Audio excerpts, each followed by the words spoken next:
아무나 설 수 없는 귀한 강단에 초대해 주시고 또 3일 동안 베풀어 주신 환대에 깊이 감사를 드립니다. 이 환대를 영어로 hospitality라고 하는데 중세 시대에 이렇게 나그네들을 잘 대접하는 장소를 호스피탈이라고 한 데서 나왔다고 합니다. 여러분, hospitality, 환대라는 말과 hospital, 오늘날 병원을 뜻하는데 이 두 단어가 한 뿌리에서 나왔다고 하는 것 무척 의미가 있죠. 누군가를 환대할 때 혹은 누군가로부터 환대를 받을 때 일어나는 일이 병원에서 일어나는 일과 거의 똑같다 하는 것입니다. 사실 병원에 가면 무슨 일이 일어나죠? 상처가 치유되고 그리고 회복이 되고 그리고 재활이 일어나게 됩니다. 따뜻한 환대를 주고 받을 때도 사실은 그런 일들이 일어나는 것이죠. 이번 수양회를 통해서 그동안 참 정신없이 앞만 보고 달려갔던 우리 이민자들, 또 우리 1세들, 또 1.5세들, 또 우리 청년들 모든 세대가 정말 주님이 예비하신 이 재활과 회복과 치유의 은혜가 오늘 이 자리에와 또 본교회에 동일하게 임하게 되기를 주님의 이름으로 축복합니다. 참 3일 동안 우리 찬양팀 너무 은혜로웠습니다. 또 솔리스트 정말 깜짝 놀랐습니다. 또 오늘 우리 찬양대와 오케스트라 너무 은혜 받았고 하마터면 박수가 나올 뻔했습니다. 우리 교회에서는 끝나면 그냥 이렇게 박수를 치거든요. 그래서 손이 올라갔다가 갑자기 이렇게 감췄습니다. 이스라엘을 가보신 분들 계실 것입니다. 최남단 도시가 사람이 살 수 있는 최남단 마을이 부엘세바 혹은 부엘쉐바인데 그 지역에 가면 사진 한 장 보여주시죠. 더운 지방인데도 이 소나무 잎처럼 뾰족뾰족한 그러면서 연녹색을 띤 그런 나무를 많이 볼 수 있습니다. 바로 에셀 나무입니다. 타마리스크라고도 하죠. 여러분들이 보시는 사진 왼쪽에 이렇게 몇 그루 서 있는 나무가 바로 에셀 나무입니다. 또 오른쪽은 보시다시피 사막처럼 보이는데 그런 가운데서도 저렇게 무성하게 잘 자라고 있습니다. 이 나무는 아브라함이 가나안 땅에 들어가서 25년 정도 이 지역 저 지역 이렇게 유리하다가 마지막으로 부엘세바에 정착을 하게 되는데 거기서 심은 나무로 유명하죠. 높이가 6m 정도까지 올라가고 그런데 놀라지 마십시오. 뿌리는 30m까지도 내려갑니다. 그래서 땅속 깊이 흐르는 그 수분을 이제 빨아 올리는 것이죠. 그래서 물이 부족한 사막 기후에서도 잘 자라는 이유가 바로 거기에 있습니다. 사실 사막에서 잘 자라는 나무는 성경에 보면 여러 종류가 있죠. 엘리야의 로뎀 나무도 있고 그리고 성막을 만드는 데 사용됐던 시딤 나무도 있지 않습니까? 그런데 아브라함이 하필이면 왜 이 부엘세바에서 이것도 아니고 저것도 아니고 에셀 나무를 심었을까? 거기에는 여러 가지 이유가 있을 것입니다. 우선은 에셀이라는 말이 help, 도움이라는 뜻이거든요. 지난 25년 동안 그 이전에 갈대아 우르에서 출발해서 가나안 땅에 들어와서 그리고 그 이후 25년 동안 낯설고 물설고 정말 이방인처럼 사는 동안에 하나님께서 여기까지 도와주신 게 감사해서 감사의 식수로 그렇게 하나님 앞에 나무를 심고 영생하시는 여호와 하나님의 이름을 불렀을 수 있습니다. 그런데 또 하나의 이유를 우리가 발견할 수 있습니다. 왜 하필이면 에셀나무였을까? 이 나무 그늘이 유난히 시원하기 때문입니다. 그 시원함의 비밀은 이 나무의 이파리에 있습니다. 다음 사진 하나 보여주시죠. 이 소나무 잎처럼 뾰족하다고 그랬죠. 근데 이 이파리는 다량의 염분을 이게 포함하고 있습니다. 저도 부에르세바에 갔을 때 꼭 하는 일이 있습니다. 저 나뭇가지를 따가지고 이렇게 씹어 봅니다. 그러면 짭짤해요. 짜요. 염분이 있기 때문이죠. 그러니까 저 지역의 밤사이에 이제 이슬이 내리잖아요. 그러면 이 나뭇 이파리가 그 이슬을 쫙 빨아들입니다. 밑에서도 빨아들이고 또 위에서도 빨아들이죠. 그래서 저렇게 물방울이 맺힐 정도로 그러다가 아침이 되면 태양이 뜨면 그 장렬하는 그 사막의 기후가 그대로 드러나게 되지요. 그러면 열을 받아서 그 이파리에 있던 수분이 이렇게 위로 증발하게 되고 열은 위로 올라가고 시원한 공기가 밑으로 내려오면서 자연적인 에어컨 효과가 나타나게 됩니다. 그래서 이 에셀나무 그늘은 다른 일반적인 나무 그늘에 비해서 평균 화씨로 10도 정도가 더 시원하다고 합니다. 사무엘상을 보면 사울 왕이 이제 그 왕의 업무를 보는데 그때는 왕궁이 아직 없었잖아요. 그때 주로 집무실을 어디를 사용했는가 봤더니 에셀나무 아래에서 일했다. 거기서 재판도 하고 또 회의도 하고 했다는 것입니다. 그런 걸 보면 이 에셀나무 그늘이 상당히 시원한 것과 무관하지 않은 것을 우리가 알 수 있죠. 오늘날 이 지구상에는 약 80억이 넘는 그런 많은 인류가 살고 있습니다. 그런데 이 사람들을 크게 두 종류의 인생으로 나누어 볼 수 있습니다. 하나는 그늘을 찾아다니는 사람들이 있고 또 하나는 그늘을 만드는 사람들이 있습니다. 요즘은 우리 한국 사회가 워낙 스피디하게 이제 가다 보니까 한국말도 다 이제 줄여서 마치 영어의 에크로님처럼 이렇게 첫 글자를 따가지고 이렇게 쓰잖아요. 그래서 저도 한번 해봤습니다. 그늘을 찾아다니는 사람, shade seeker인데 너무 기니까 그 찾사. 괜찮죠? 네, 한번 따라해 주실까요? 그 찾사. 이런 사람들이 참 많습니다. 그런가 하면 그늘을 만드는 사람들이 또 있어요. 굉장히 고마운 사람들이죠.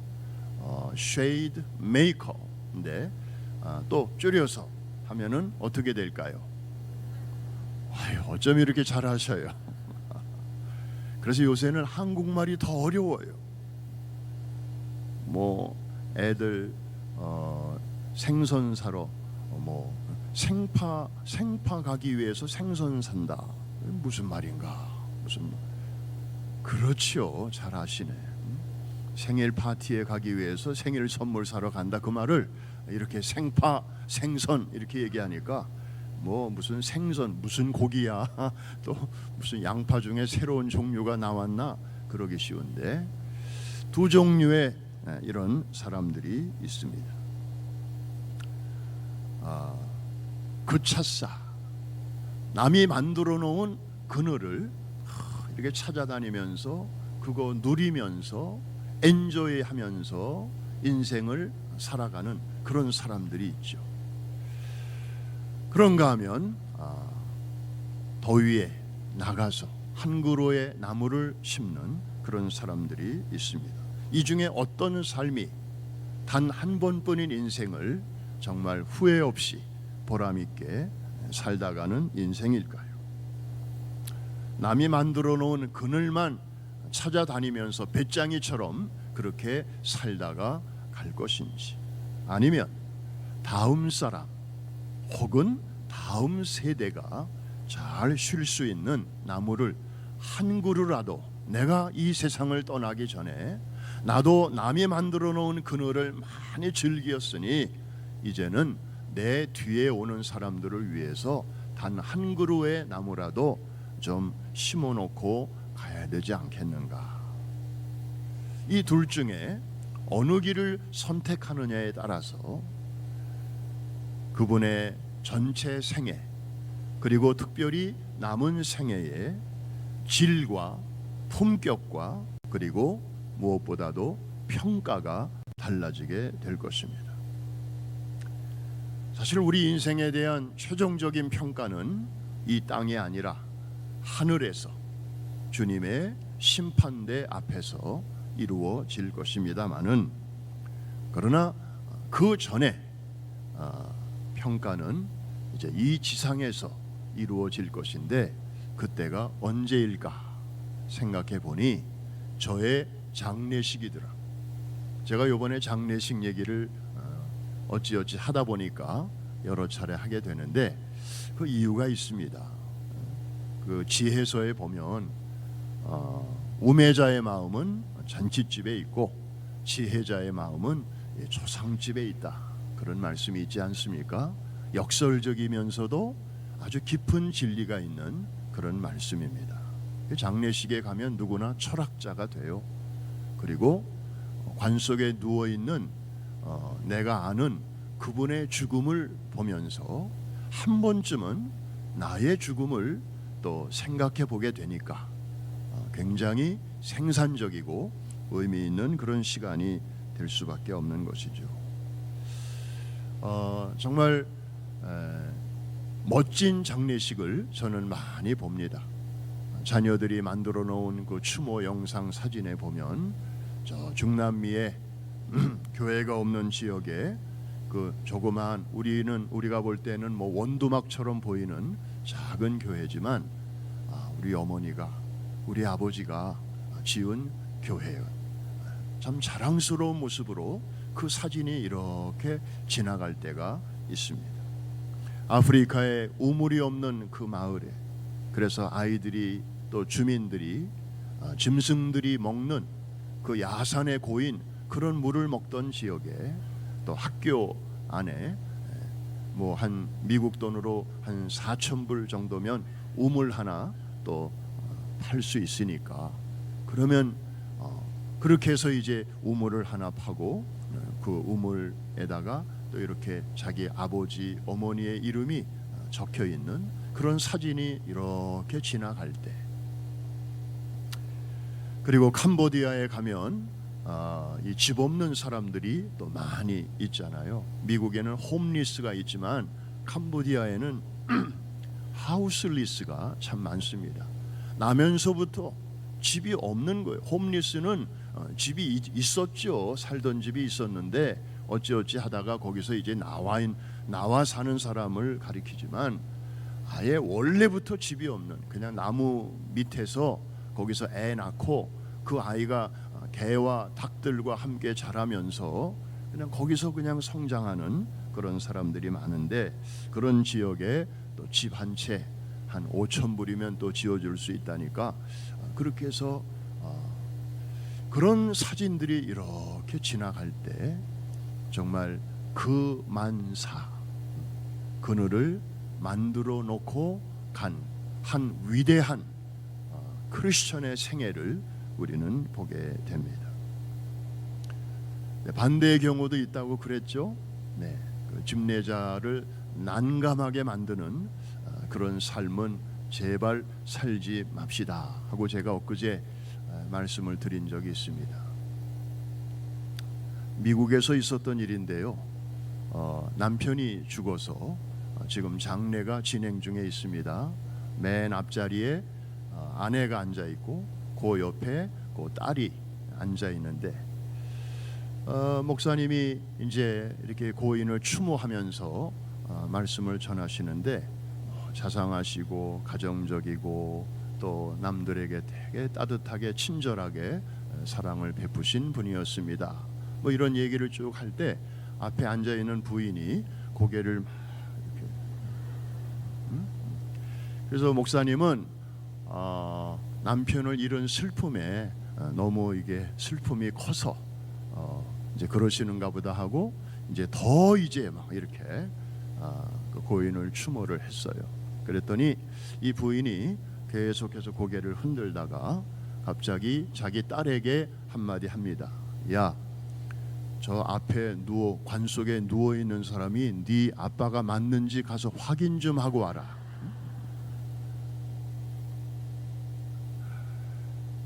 목사님이 오죽 할 말이 없었으면 그리고 정보가 부족했으면 그저 사실과 다른 그런 이야기를 하고 있었을까 그런 생각을 해봅니다. 어린 묘목을 심는 사람, 그늘을 만들기 위해서 다음 사람을 생각하며 나무 한 그루를 밖에 나가서 심는 사람은 사실 고달픕니다. 날은 덥고 볕은 따가운데 자기를 위한 그늘은 아직 없습니다. 왜? 이 나무는 너무 작기 때문에. 그렇지만 이 나무를 심는 사람은 남이 못 보는 것을 봅니다. 오늘은 어린 묘목이지만 이 나무가 잘 자라서 언젠가는 울창한 그런 숲을 이루고 그리고 시원한 그늘을 제공할 것을 이 사람은 미리 보는 것이죠.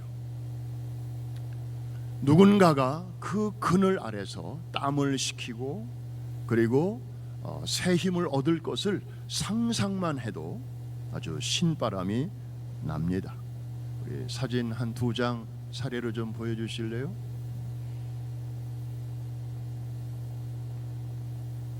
네, 저 정말 큰 나무도 사실 뭐 우리가 누가 심었는지는 모르지만 분명한 것은 누군가가 오래전에 작은 묘목으로 심었을 것이 분명합니다. 그 사람은 지금 이 모습을 실제로는 볼 수 없겠지만 누군가가 심은 사람이 있었기 때문에 이런 일이 가능한 것이죠. 사람들이 저렇게 그늘 밑에 모여서 누군가의 말씀을 들으면서 또 뭔가 그 다음을 준비하는 이 아름다운 장면입니다. 이것만이 아니죠. 사람들만이 아니에요. 다음 사진.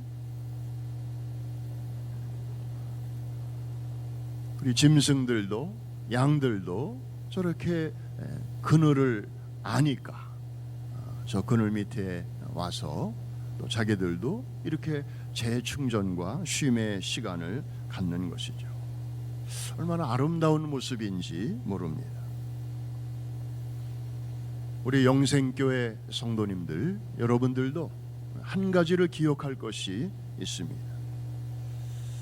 사실 45주년을 맞이하고 주보를 보니까 이제 46대시 이렇게 번호가 나가는데 이제 머지않아 50주년도 맞이하게 될 것입니다.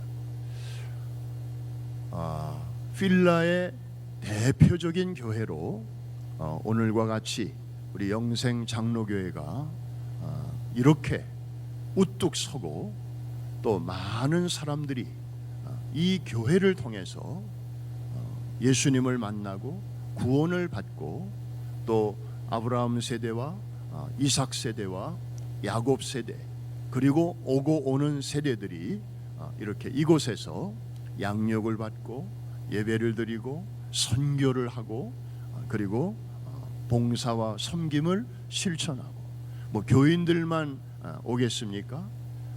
지역 주민들도 때로는 와서 또 교회의 여러 가지 시설을 이용하고 정말 이렇게 몸과 영혼과 마음이 쉼을 얻는 이 그늘이죠. 교회가 그늘입니다, 여러분. 복음의 그늘, 목회적 그늘, 그리고 지역을 섬기는 그런 아름다운 그늘이죠.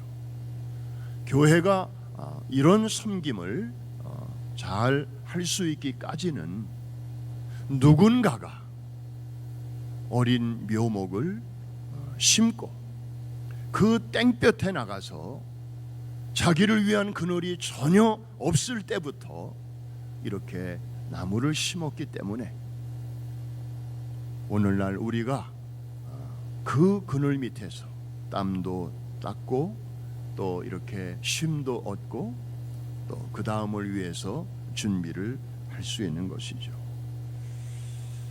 우리 교회를 개척하신 우리 원로 목사님도 계시지만 또 함께 한 뜻으로 그때부터 이렇게 참여하신 그리고 오랜 세월 이 교회를 위해서 섬겨오시고 수고하신 우리 1세들의 노고와 헌신 우리는 잊을 수가 없습니다. 제가 섬기는 교회도 작년에 50주년을 맞이했는데 벌써 그 1세대 중에 많은 분들은 지금 영광 중에 계시지만 참 그분들의 이름을 하나하나 우리는 떠올렸습니다. 왜? 그들이 이런 나무를 심지 않았더라면 오늘날 우리가 이 그늘을 어찌 이렇게 맛볼 수가 있었겠는가. 그런 의미에서 모든 것이 하나님의 은혜요 또 우리 1세대 우리 원로 목사님을 중심으로 한 많은 우리 1세대들의 수고와 노고가 있었음을 기억하면서 우리 한번 하나님께와 또 우리 1세들에게 우리 존경과 감사의 박수를 한번 보내주면 좋겠습니다. 정말 수고 많이 하셨습니다. 이민 사회에서 이 정도의 큰 그늘을 만드는 것 정말 애들 말로 장난이 아닙니다. 결코 쉬운 일이 아니었습니다.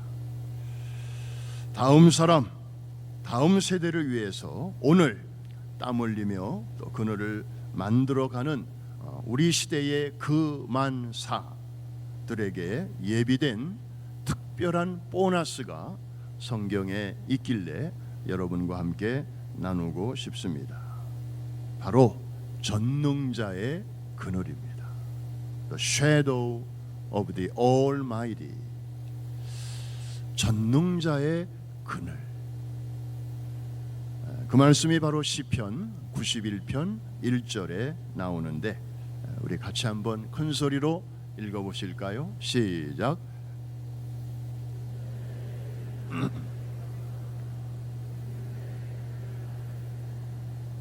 네. 여러분들이 읽으신 성경은 개역 개정인데요. 그 이전 성경 개역 성경으로 제가 한번 읽어드리겠습니다. 지존자의 은밀한 곳에 거하는 자는 전능하신 자의 그늘 아래 거하리로다. 여러분, 저도 이제 어느새 손녀가 하나, 손자가 하나 이렇게 해서 둘인데 그 애들이 걸음마를 할 때 이렇게 보니까 뒤뚱뒤뚱 하다가 일단 아이가 이제 기어다니다가 딱 서면 부모들은 뭐 까무러칩니다. 우리 애가 일어났어요. 뭐 이러면서 너무 신기하고 대견하고 그러다 한 걸음 가다가 이제 넘어지잖아요. 그러면 그때 부모들은 보니까 빛의 속도로 달려갑니다. 그래서 이제 일으켜주고 안아주고 또 손을 잡아주면서 또 한번 이렇게 걷도록 도와주죠. 그러면 부모가 넘어진 아이를 향해서 빛의 속도로 달려가게 되면 그 부모의 그림자가 그 넘어진 아이 위에 이렇게 드리워지게 되죠. 멀리 있을 때는 그런 일이 일어나지 않습니다. 가까워질 때 그림자가 이제 씌워지게 되는 것이죠. 전능자의 그늘 아래 거하는 인생, 무슨 뜻이겠습니까? 하나님이 멀리 계시지 않다는 거예요. 하나님이 늘 가까이 계신다는 거예요. 할렐루야. 물론 하나님은 임마누엘이시지만, 그러나 이것을 아는 거하고 그것을 느끼고 경험하며 사는 거하고는 다른 이야기입니다.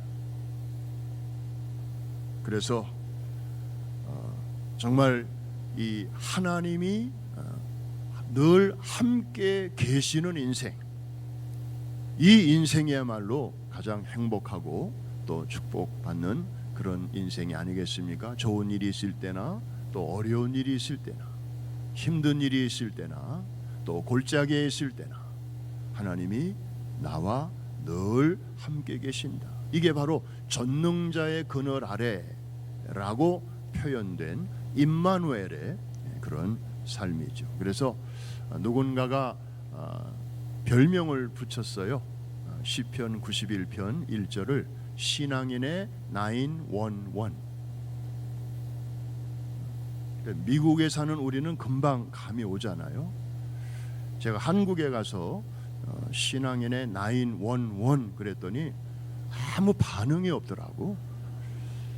왜냐하면 그분들에게는 신앙인의 119 이렇게 얘기해야, 한국에서는 119니까 미국은 911이고, 그래서 이 시편 91편 1절은 신앙인의 참 911이다. 여러분들이 길을 가다가 교통사고를 만났어요. 뭐 그런 일이 있을 수 있잖아요. 그럴 때 시편 91편 1절을 떠올려 보시기 바랍니다. 하나님이 다 보고 계시지, 알고 계시지. 티켓을 받았어요. 주일날 예배 잘 드리고 집에 가다가 찬양 들으며 가다가 티켓을 받았어요. 그럴 때 여러분은 무슨 생각을 합니까?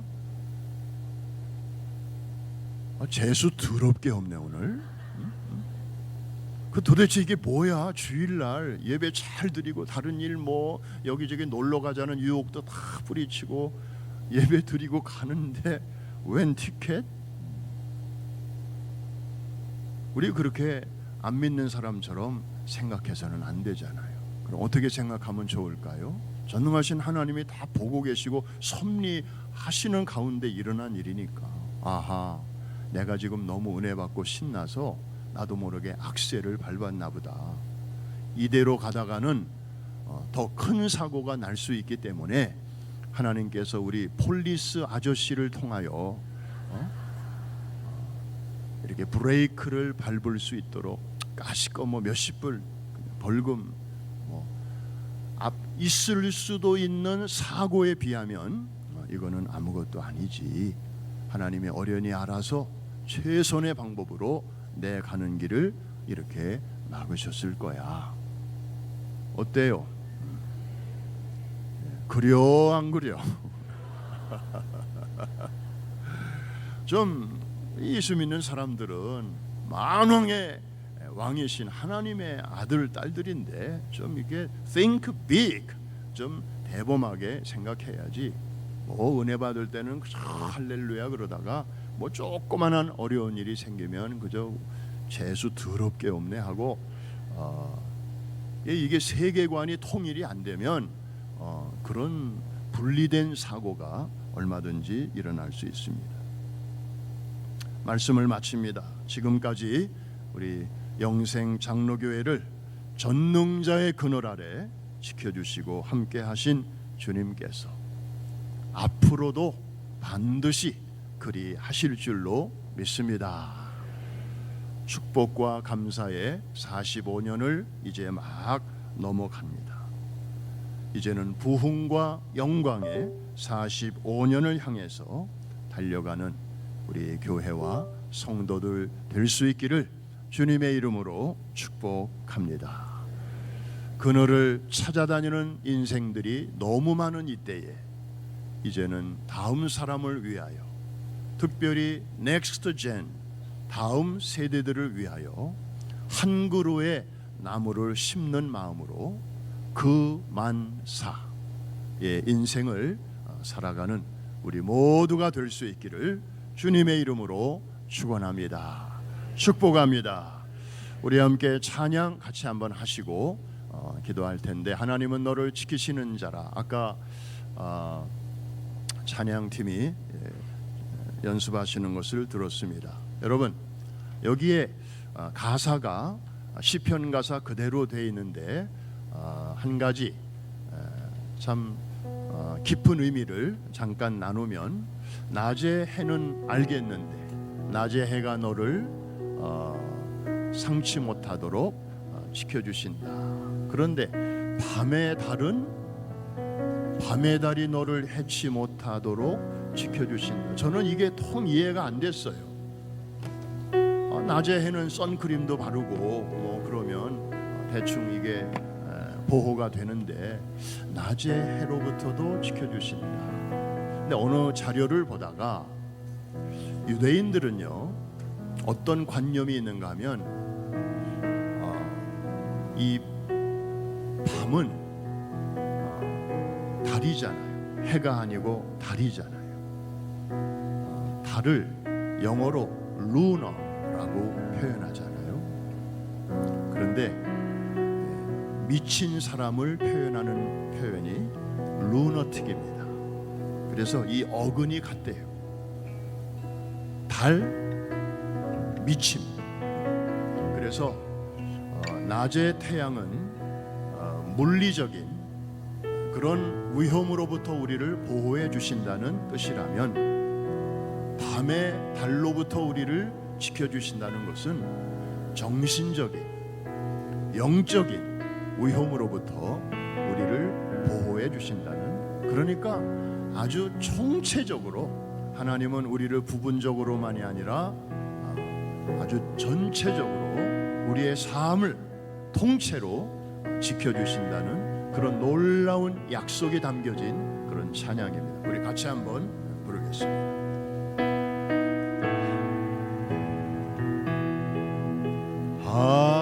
하나님은 너를 지키시는 자, 너의 우편에 그늘 대시니, 낮의 해와 밤의 달도 너를 해치 못하니. 아멘, 아멘. 하나님은 너를 지키시는 자, 너의 환난을 명쾌하시니, 그가 너를 지키시리라. 너의 주님을 지키시리라. 아멘.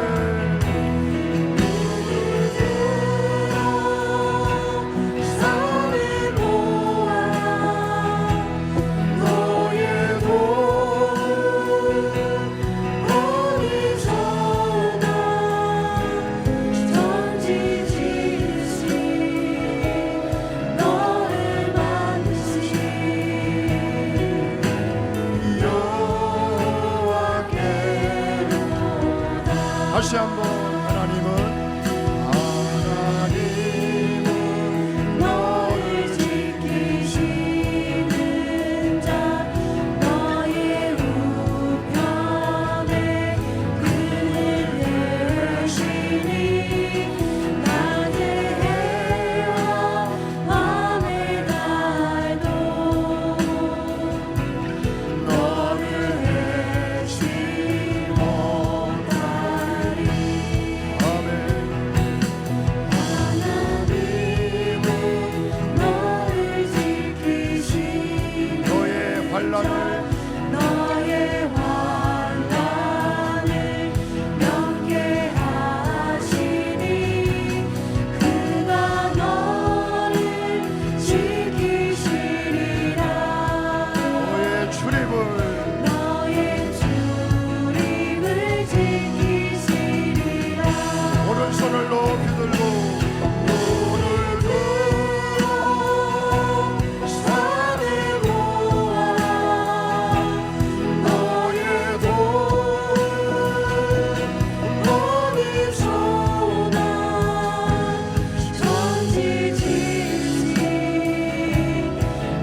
나를 만드신 나를